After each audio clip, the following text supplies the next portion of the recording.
કેમ છો બધા? તો આપણે જોઈ રહ્યા હતા માઇક્રોપ્રોસેસરનું સામાન્ય આર્કિટેક્ચર.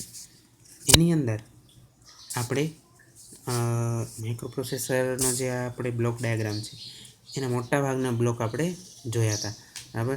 કે જેની અંદર આપણે જોયું હતું કે ભાઈ એરિથમેટિક લોજિક યુનિટ જે છે એ શું છે, બરાબર છે. એરિથમેટિક લોજિક યુનિટ શું છે એ જોયું હતું. ટેમ્પરરી રજિસ્ટરની અંદર જે છે એ કોઈ પણ ડેટા આપણે ટેમ્પરરી સ્ટોર કરવો હોય તો આ રજિસ્ટર્સ કામમાં આવે છે, બરાબર. એ પણ જોયું હતું. એક્યુમ્યુલેટર પર જોયું હતું કે જેની અંદર શું સ્ટોર થાય છે, તો કે કોઈ પણ લોજિકલ અને એરિથમેટિક ઓપરેશન કર્યા પછી જે પરિણામ આપણને મળે છે એ શેની અંદર સ્ટોર થાય છે, એ સ્ટોર થાય છે એક્યુમ્યુલેટરની અંદર, બરાબર.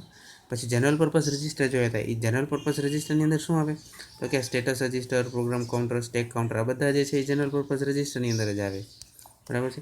તો એની અંદર આપણે શું જોયું હતું, તો કે સ્ટેટસ રજિસ્ટર. સ્ટેટસ રજિસ્ટર શું હતું, તો કે જે એક્યુમ્યુલેટરની અંદર જે પરિણામ સ્ટોર થયું છે એ પરિણામની પ્રકૃતિ કેવી છે, એ પરિણામની કેરેક્ટરિસ્ટિક કેવી છે, એ 0 છે, એની પેરિટી બીટ 1 છે કે 0 છે, બરાબર છે. સાઇન ફ્લેગ કેવો છે, પ્લસ છે કે માઇનસ છે, બરાબર છે. ઓવરફ્લો થયો છે કે નથી થયો. તો આવી બધી દરેકે દરેક જે કેરેક્ટરિસ્ટિક છે, બરાબર. કોની કેરેક્ટરિસ્ટિક, તો કે જવાબની કેરેક્ટરિસ્ટિક કે જે એક્યુમ્યુલેટરની અંદર સ્ટોર થયેલો છે. તો જવાબ એ પરિણામની કેરેક્ટરિસ્ટિક કોણ દર્શાવે છે, સ્ટેટસ રજિસ્ટર, બરાબર છે. પછી આવી પ્રોગ્રામ કાઉન્ટર. પ્રોગ્રામ કાઉન્ટર શું દર્શાવે છે, તો કે હવે પછી જે ઇન્સ્ટ્રક્શન આપણે એક્ઝિક્યુટ કરવાનો છે એનું એડ્રેસ બતાવે છે. સ્ટેક કાઉન્ટર શું દર્શાવે છે, તો કે મેમરીની અંદર સૌથી છેલ્લે આપણે જે ડેટા સ્ટોર કર્યો છે એનું એ એડ્રેસ બતાવે છે. ઇન્સ્ટ્રક્શન ડીકોડર અને ઇન્સ્ટ્રક્શન રજિસ્ટર શું છે, તો કે જ્યારે પણ આપણે પ્રોગ્રામ લખીએ છીએ ત્યારે પ્રોગ્રામની ઇન્સ્ટ્રક્શન સૌથી પહેલે ક્યાં આવે છે, ઇન્સ્ટ્રક્શન રજિસ્ટરમાં. કઈ પ્રોસેસ અંડર આવે છે, ફેચ, બરાબર. ફેચ જે પ્રોસેસ છે એના અંડર આ ઇન્સ્ટ્રક્શન જે છે ઇન્સ્ટ્રક્શન રજિસ્ટરમાં આવે છે. આપણે જોયું હતું, બરાબર. ફેચ, ડીકોડ, એક્ઝિક્યુટ એ આખી સાયકલ જે છે કોણ પરફોર્મ કરે છે, આપણું માઇક્રોપ્રોસેસર. જો આવ્યું અહીંયા આપણે શરૂઆતમાં જ જોયું હતું, ફેચ, ડીકોડ, એક્ઝિક્યુટ. આ જે ઇન્સ્ટ્રક્શન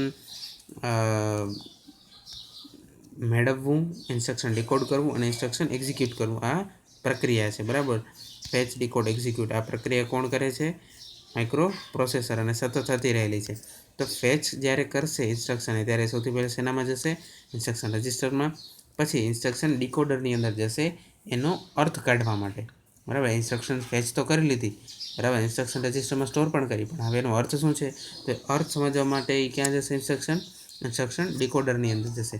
એક વખત ડીકોડ થઈ ગયું પછી આ ઇન્સ્ટ્રક્શન ડીકોડર જે છે એ ઇન્સ્ટ્રક્શનને ક્યાં મોકલશે, કંટ્રોલ એન્ડ ટાઈમિંગ સિગ્નલ જે છે એ વિભાગને એ મોકલશે. કોણ, ઇન્સ્ટ્રક્શન ડીકોડર, કે જેથી એ આપણી જે ઇન્સ્ટ્રક્શન છે એનું એક્ઝિક્યુશન થઈ શકે, એટલે કે અમલીકરણ થઈ શકે. તો આ બધું આપણે જોઈ ગયા છીએ, બરાબર છે. હવે આવે છે 8085 માઇક્રોપ્રોસેસરના પિન ફંક્શન, બરાબર. બહુ જ અગત્યનું છે, બરાબર. હવે આ ડાયાગ્રામ તમે યાદ રાખો કે ના યાદ રાખો એનો મતલબ નથી, પણ કુલ કેટલી પિન છે એ યાદ રાખવાની છે, કઈ કઈ પિન છે એ યાદ રાખવાની છે, અને દરેકે દરેક પિનનું હેતુ શું છે, બરાબર છે, એ આપણે યાદ રાખવાનો છે કે દરેકે દરેક પિન જે છે એ શું કામ કરે છે, બરાબર છે. તો આ વસ્તુ જે છે આપણે ખાસ યાદ રાખવાની છે. તો આપણે સૌથી પહેલાં જોઈએ કે ટોટલ પિન કેટલી છે. તો ટોટલ પિન કેટલી છે, 40 પિન છે. શેની અંદર, 8085 જે આપણું માઇક્રોપ્રોસેસર છે એની અંદર કુલ કેટલી પિન છે, કુલ 40 પિન છે, બરાબર. કઈ કઈ છે તો આપણે જોઈએ. સૌથી પહેલે છે X1 X2, બરાબર છે, 1 અને 2, બરાબર. X1 X2. હવે X1 X2 જે છે એની એક્રોસ શું આપણે મૂકીએ છીએ, તો કે આપણે એક ક્રિસ્ટલ ઓસિલેટર મૂકીએ છીએ. જો આ 1 અને 2 દેખાય છે એ સાઈડમાં, બરાબર. શું મૂકીએ છીએ આપણે, ક્રિસ્ટલ ઓસિલેટર, એટલે કે એક ચોક્કસ ફ્રીક્વન્સીનો આપણે રેફરન્સ મૂકીએ છીએ. ક્રિસ્ટલ ઓસિલેટર શું કરશે, તો કે એક નિશ્ચિત ફ્રીક્વન્સી એ જનરેટ કરશે અને કોને આપશે, માઇક્રોપ્રોસેસરને. હવે માઇક્રોપ્રોસેસર આ ફ્રીક્વન્સીનો રેફરન્સ માનીને જ બાકી બધા કામ કરશે, સમજાય છે. ક્રિસ્ટલ ઓસિલેટર તો એ પોતાની એક નિશ્ચિત ફ્રીક્વન્સી જનરેટ કરશે જ, પણ માઇક્રોપ્રોસેસર જે છે એ શું કરશે, તો કે એ ફ્રીક્વન્સીને રેફરન્સ માનીને બાકી બધા પોતાના કામ કરશે, બરાબર. તો X1 X2 જે છે એની અક્રોસ શું જોઈન્ટ કરવામાં આવે છે, બરાબર. શું જોઈન્ટ કરવામાં આવે છે, ક્રિસ્ટલ ઓસિલેટર. હવે બાકી બધા આપણે આરએસટી એસઓડી એસઆઈડી આ બધું જોઈએ એ પહેલાં આપણે જોઈએ એડ્રેસ બસ અને ડેટા બસ. બરાબર. હવે જો મહત્ત્વની વાત જે યાદ રાખવાની છે એ છે કે આપણું આ જે 8085 માઇક્રો પ્રોસેસર છે, બરાબર, એની એડ્રેસ બસ કેટલી છે? 16. બરાબર. અને ડેટા બસ કેટલી છે? 8. બરાબર. આ વસ્તુ ખાસ યાદ રાખવાની છે. બરાબર. ફરીથી કહું છું કે આપણું જે છે એ માઇક્રો પ્રોસેસર કયું છે? 8085. બરાબર. આપણું માઇક્રો પ્રોસેસર છે. એની અંદર એડ્રેસ બસ કેટલી છે? 16 એડ્રેસ બસ છે. અને ડેટા બસ કેટલી છે? 8. મેં તમને કીધું હતું એડ્રેસ બસનું શું કામ છે? તો કે એડ્રેસનું વહન કરવાનું કામ જે છે એ કોણ કરે છે? એડ્રેસ બસ કરે છે. અને ડેટાનું વહન કરવાનું કામ કોણ કરે છે? ડેટા બસ કરે છે. હવે કોઈ કહેશે એડ્રેસ બસ જે છે એ યુનિડાયરેક્શનલ છે કે બાય ડાયરેક્શનલ છે, એટલે કે એક માર્ગીય છે કે દ્વિમાર્ગીય છે? બરાબર. એક્ઝેક્ટલી. એડ્રેસ બસ જે છે એ કેવી છે? એડ્રેસ બસ જે છે એ યુનિડાયરેક્શનલ છે, એટલે કે એક જ દિશામાં એ એડ્રેસનું વહન કરી શકે છે. બરાબર છે. એટલે કઈ દિશામાં જનરલી? તો કે જે એની સાથે પેરિફેરલ ડિવાઇસીસ જોડેલા છે, બરાબર, જેમ કે મેમરી છે, બરાબર છે, કોઈ અન્ય બીજું કોઈ સાધન જોડેલું છે, તો એના એડ્રેસ જે છે એ કોણ વહન કરે છે?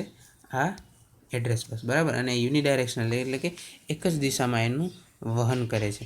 બરાબર. જેમ કે સમજી લો કે તમે આ માઇક્રો પ્રોસેસર છે, બરાબર, એ માઇક્રો પ્રોસેસરને તમે શું આપ્યું? એક કમાન્ડ આપ્યો કે ભાઈ આ એક વેલ્યુ છે, જેમ કે સમજી લો કે હું લખું છું અહીંયા 25.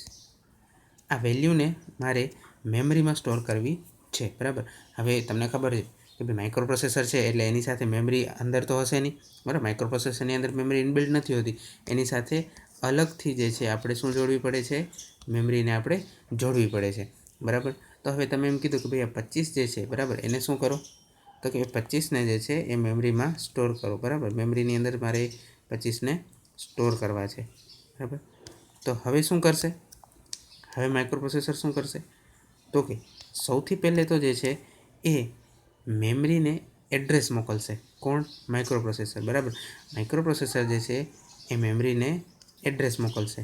બરાબર. ઓકે. ફરી પાછું સમજો કે તમારે 25 આ એક ડેટા છે એને તમારે આ મેમરીની અંદર મોકલવો છે.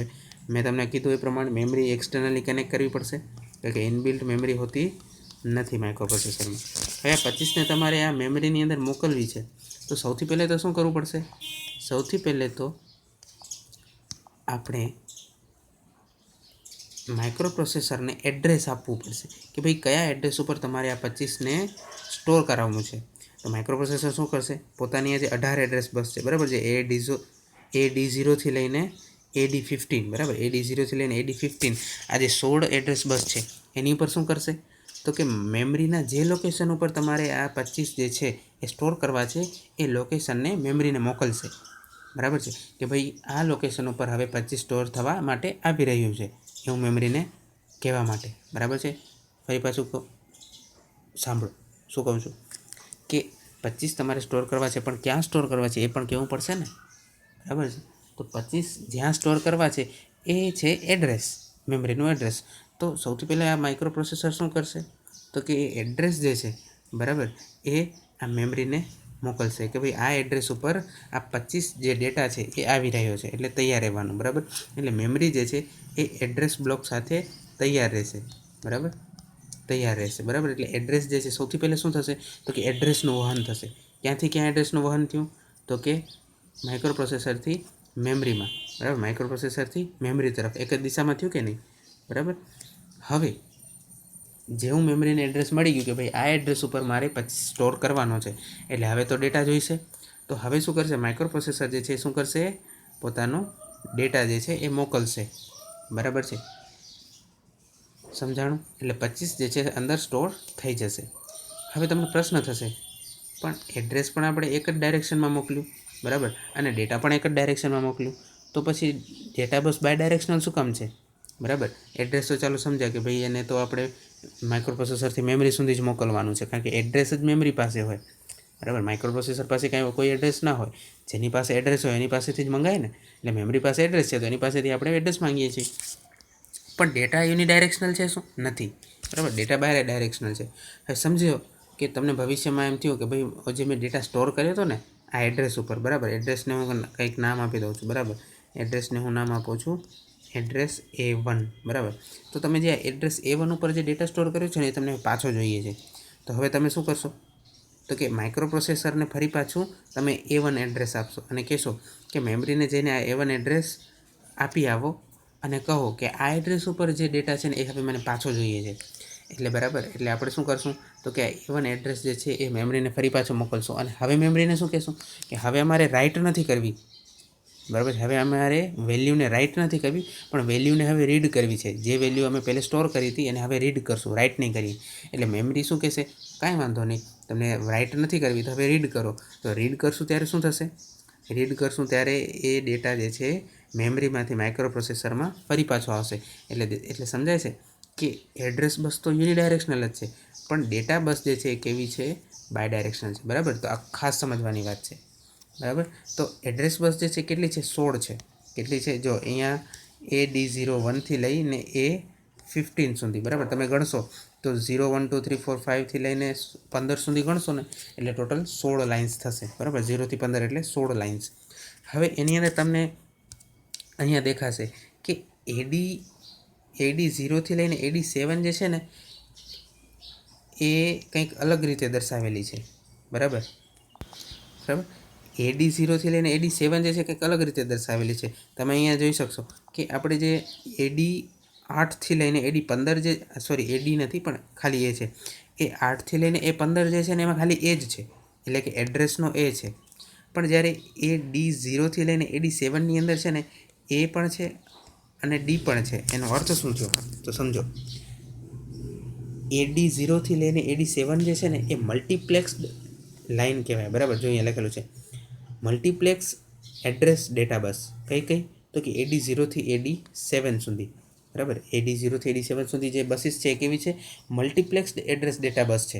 એટલે કે AD0 લઈને AD7 સુધીની જે 8 લાઇન છે, બરાબર, એ એડ્રેસ તરીકે પણ કામ કરી શકે છે અને ડેટા તરીકે પણ કામ કરી શકે છે. એટલે કે એડ્રેસને પણ લઈ જઈ શકે છે અને ડેટાને પણ લઈ જઈ શકે છે, જેવી આપણી મરજી, બરાબર. એ આપણી મરજી ઉપર આધાર રાખે છે કે મારે એ AD0 લઈને AD7 ને ડેટા AD0 લઈને AD7 જે બસીસ છે એના વડે મારે ડેટાને ટ્રાન્સફર કરાવવો છે કે એડ્રેસ ટ્રાન્સફર કરાવવું છે, બરાબર. તો એના આધારે જે છે એ આ બસીસનો ઉપયોગ થાય છે. સમજો કે તમારે માત્ર ડેટા ટ્રાન્સફર કરાવવો છે તો પછી આ AD0 લઈને AD7 જે છે એનામાંથી આપણે ડેટા જ ટ્રાન્સફર કરાવી શકીએ છીએ અને આપણને ખબર છે ડેટા જે છે એ તો 8 બીટનો જ છે, એટલે કે એના માટે 8 લાઇનની જ જરૂર છે. તો અહીંયા D0 લઈને D7 લાઇન જે છે એ એક્ટિવ થઈ જશે અને ડેટાને લઈ જશે. પણ સમજો કે તમારે એડ્રેસ લઈ જવું છે તો આપણને તો ખબર છે એડ્રેસ લઈ જવા માટે તો આપણને શેની જરૂર છે?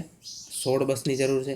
તો એના માટે હવે આવે છે બાકીની AD8 લઈને AD15 બસ, બરાબર. તો હવે જો જ્યારે તમારે એડ્રેસ લઈ જવું હશે ને ત્યારે તમારે શું કરવું પડશે તો કે 8 બસીસ જે છે એ તમારે AD7 લઈને AD0 લેવી પડશે અને બાકીની 8 જે છે એ તમારે AD8 થી AD15 વાપરવી પડશે, બરાબર. એટલે તમે જ્યારે એડ્રેસ તરીકે વાપરશો, બરાબર, એડ્રેસનું વહન કરવા માટે તમારે બસીસ વાપરશો ત્યારે A0 લઈને A7 સુધી તમને મલ્ટીપ્લેક્સ્ડ મળશે, બરાબર છે. અને A8 લઈને A15 જે છે તમારે જે પહેલેથી જ છે એ મળશે, બરાબર. તો આ વસ્તુ જે છે આપણે સમજવાની છે, બરાબર.